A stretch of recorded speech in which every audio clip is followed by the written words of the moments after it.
Hi friends, అందరూ ఎలా ఉన్నారు? ఈరోజు మరో మంచి వీడియో ఏంటంటే నేను మ్యాక్సిమం చూపించేటివి కంప్యూటర్ ఎంబ్రాయిడరీకి మగ్గంకి సంబంధించిన వీడియోసే చూపిస్తాను. ఈరోజు వీడియో వచ్చేసి మనకి సోల్డరింగ్ మిషన్ ఉంటుంది కదా, ఇదన్నమాట.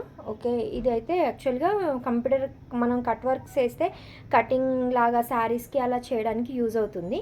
ఈరోజు నేను మగ్గం హ్యాంగింగ్స్ ఉంటాయి కదా, బట్ స్టిచ్ చేయకుండా ఎలా చేయాలనే దానికోసం యూజ్ చేస్తున్నాను.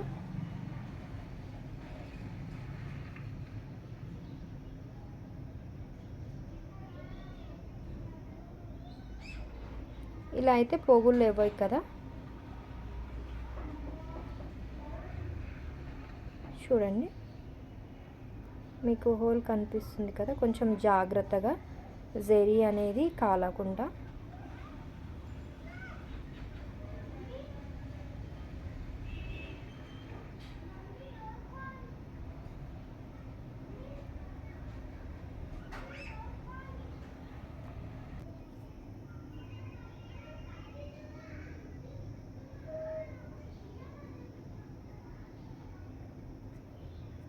ఇలా ఇంకొంచెం ఎక్కడన్నా కోనాలు కనిపిస్తే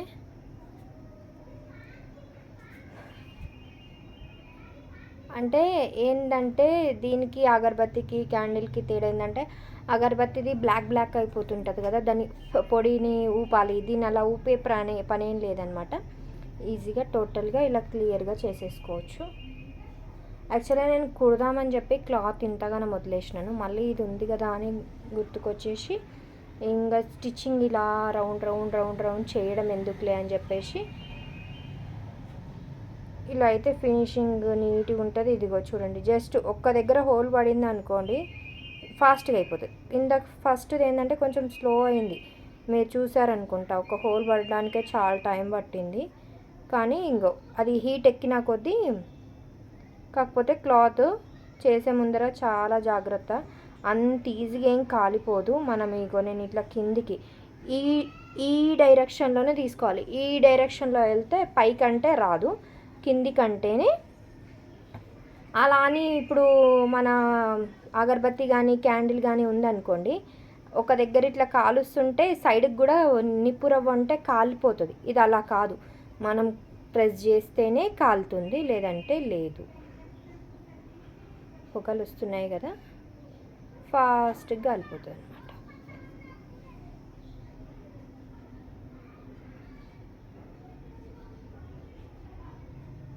ఇందాక దానికి టైం చాలా తీసుకుంది ఫస్ట్, కాకపోతే హీట్ కావడానికి టైం పడుతుంది కదా.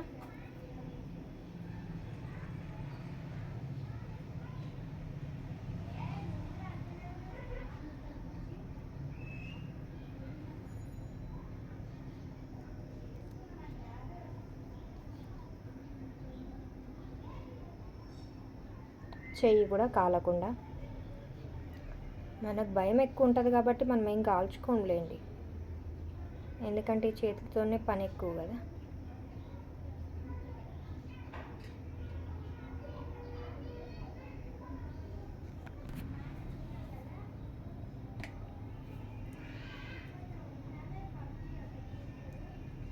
కొంచెం పెట్టేప్పుడు చాలా జాగ్రత్తగా పెట్టాలి, ఎందుకంటే చాలా వేడిగా ఉంటుంది కదా. కొంచెం ఏమన్నా మనకి ఇలా, ఇది జరీ చాలా స్ట్రాంగ్ ఉందండి, మగ్గం వర్క్ జరీ. కంప్యూటర్ లాగా అయితే లేదు, కొంచెం స్ట్రాంగ్ ఎక్కువ ఉంది. ఆ కొనాలన్నీ కొంచెం స్ట్రాంగ్ ఉన్నాయి. నేను పెట్టుకున్నంత పెద్దగా అయితే పెట్టుకోవద్దు, నేను స్టిచ్చింగ్ చేద్దామని చెప్పేసి పెట్టుకున్నానని చెప్పాను కదా, ఆఫ్ చేసేసినాను. కాకపోతే కొంచెం కదా హీట్గా ఉంటుంది కాబట్టి. ఇంకోటి, నాకు చాలామంది కామెంట్స్లో అడ్రస్ ఎక్కడ అంటున్నారని. అడ్రస్ చెప్పడానికి నో ప్రాబ్లం అండ్ ప్రాబ్లం కూడా. అడ్రస్ చెప్పనండి, మీకు కావాలంటే వాట్సాప్ సెండ్ చేయండి.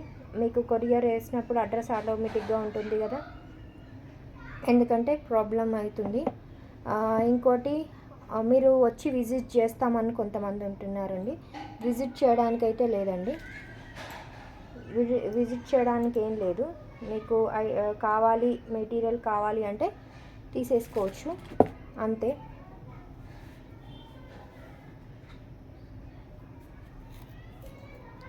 చాలామంది కామెంట్లో నేను ఈరోజే గమనించాను, చాలా మెటీరియల్ దానికి చాలా కామెంట్స్ వచ్చాయి, మంచి కామెంట్సే. కాకపోతే మేడం అడ్రస్ చెప్పండి అంటున్నారు. అడ్రస్ అయితే కుదరదండి.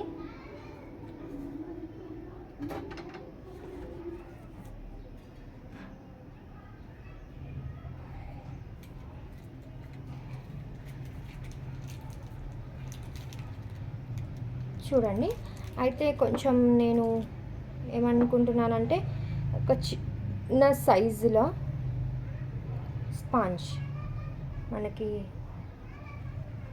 కాటన్ దొరుకుతుంది కదా, కాటన్ని కొంచెం దీనంత సైజ్ కాదు, దీనికంటే చిన్నగా కట్ చేసుకుంటే బెటర్ కదా. ఎందుకంటే మనకి లోపలికి దోపుకుంటూ పెద్దగా చేసుకున్నా ఏం కాదు, ఎందుకంటే ఇది కాటన్ కాబట్టి లోపలికి దోసేస్తే వెళ్ళిపోతుంది.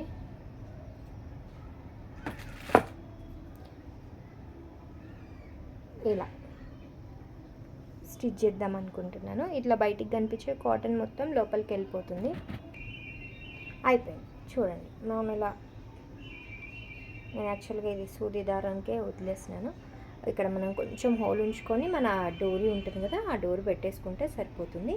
ఈరోజు మనం ఒకటి ఈజీగా, అంటే హీట్ ఎక్కువ అయిపోయిందంటే ఈజీగానే అయిపోతుంది. నేను హీట్ అనేది తక్కువ, అంటే జస్ట్ పెట్టగానే ఆన్ చేశాను కాబట్టి ఒక 5 మినిట్స్ అలానే వదిలేస్తే ఈజీగా హీట్ అయిపోతుంది. కాకపోతే పెట్టేటప్పుడు జాగ్రత్తగా పెట్టండి, మనం బట్టలకి దగ్గరగా అండ్ ఏదైనా వస్తువు పైన పెట్టొద్దు, దాన్ని కొంచెం దూరంగానే పెట్టాలి. చూడండి, ఇలా డోరీ ఒకటి నీట్ ఫినిషింగ్ తోటి అండ్ ఈజీగా మనం క్లాత్ మలుచుకొని కుట్టకుండా, తర్వాత అయినా ఇన్ ఫ్యూచర్లో కస్టమర్కి కూడా డోరీ అనేది మన పిక్కులకపోయి పట్టు క్లాత్ పిక్కులకపోయి ఏమంటారు దారాలు రాకుండా ఇలా కాల్ చేస్తే, మనం ఇంకోటి ఏంటంటే మనం అగరబత్తితోనే క్యాండిల్ తోటి ఈజీగానే అవుతుంది. కాకపోతే ఫాస్ట్ కాలిపోతుంది కాబట్టి క్లాత్ కాలిపోయే ఛాన్స్ ఎక్కువ ఉంటుంది. అగరబత్తితో అనుకోండి, అగరబత్తితో అయితే కొంచెం బ్లాక్ మన బుడిది వస్తుంది కదా, అట్లా రాకుండా ఈజీగా. ఇంకోటి, ఇది కంప్యూటర్ ఎంబ్రాయిడరీకి కట్ వర్క్కి అనేది చాలా యూజ్ అవుతుంది. కట్ వర్క్ అనేది యూజ్ అయిపోతుంది అనమాట. శారీ పళ్ళు అంటే ఇప్పటికైతే ఇంకా నేను శారీ పళ్ళువి ఐటమ్స్ జస్ట్ కట్టడానికే యూజ్ చేస్తాను, సేల్ పర్పస్ యూజ్ చేయను. ఇంకా చూడాలి హోల్సేల్ మెటీరియల్ అని తేడానికి, కాకపోతే కుదరట్లేదు, వర్క్తోనే సరిపోతుంది. కాబట్టి నేను ఈ మెటీరియల్ సేల్ చేయడానికి మ్యాక్సిమం నేను అమ్మడానికి రీజన్ ఏంటంటే, నేను ఎలా అంటే నా సూది నేను రేట్లు కూడా ఏం ఎక్కువ చెప్పనండి. నేను రీటైల్గా కొనుక్కున్నప్పుడు ఎంత కాస్ట్లో నేను కొనుక్కున్నానో మీకు కూడా అంతే కాస్ట్లో అమ్ముతాను. ఎందుకంటే నేను రీటైలింగ్ కొనుక్కొని అది హోల్సేల్కి వచ్చేంత వరకు కొంటాను కాబట్టి, హోల్సేల్కి వచ్చిన తర్వాత నేను రీటైల్ అమౌంట్కి అనేది అమ్ముతాను అనమాట. ఎక్కువ చూసుకోను, తక్కువ అంటే చూసుకోకుండా ఇవ్వను, ఎక్కువ చూసుకోను. ఇంకోటి కాస్ట్ అని అడుగుతున్నారు. నేను కాస్ట్ మెన్షన్ చేయకపోవడానికి మెయిన్ రీజన్ ఏంటంటే, నేను ఇక్కడ లోకల్లో కూడా సేల్ చేస్తాను. లోకల్ సింగిల్ థ్రెడ్ తీసుకుపోతే కాస్ట్ వేరేగా ఉంటుంది. మీరు హోల్సేల్లో తీసుకుంటారు కాబట్టి మీకు అమౌంట్ అనేది తక్కువ తీసుకుంటాను. వాళ్ళకి అక్కడ తక్కువ ఇస్తారు కదా, మాకు కూడా ఇచ్చేసేయండి, మేము రెగ్యులర్గా ఇక్కడనే తీసుకుంటాం కదా అని అంటారు. అట్లా కాదు. ఇంకోటి, నాకు ఫస్ట్ అమౌంట్ మీరు ఇంకోటి నేను తెచ్చి పెట్టుకుంటే నాకు పోతాయి. సేల్ వాళ్ళకి అవసరం ఉన్నాయి తీసుకుంటారు, అవసరం లేని వదిలేస్తారు. ఫస్ట్ నేను తేవాలి, మెయిన్ రీజన్ ఇక్కడ ఎక్కువ అమ్మడానికి.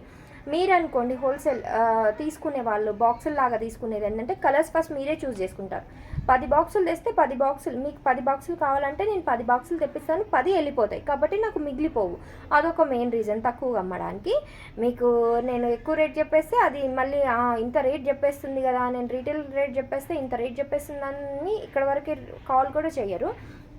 మెటీరియల్ ఎంక్వైరీ వస్తుందండి, కావాలి అంటున్నారు, ఫస్ట్ పేమెంట్ అనేసరికి లైట్ తీసుకుంటున్నారు. జెన్యున్గా నేను కంపల్సరీ పంపిస్తానండి. ఒకరోజు అటు ఇటు లేట్ అవుతుందేమో తప్పితే, కాకపోతే మీ డబ్బులు ఎక్కడ పోవు.